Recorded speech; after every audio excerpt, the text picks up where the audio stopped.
Hi guys, मैं गराटापार में हूँ।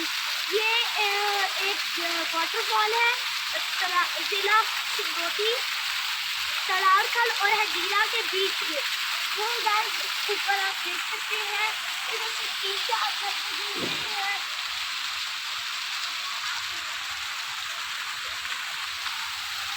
और अब मुझे शिवरिंग हो रही है। पाकिस्तान के बहुत से इलाकों में इतनी गर्मी है कि मतलब आप पंखों के बिना तो रह नहीं सकते। वो इस पीछे वाली जगह पे मैं थोड़ी देर पहले नहाया था। और गाइस, अगर आप आज़ाद कश्मीर में भी रहते हैं तो आप इस जगह को ज़रूर विजिट कीजिएगा। ये बहुत खूबसूरत जगह है।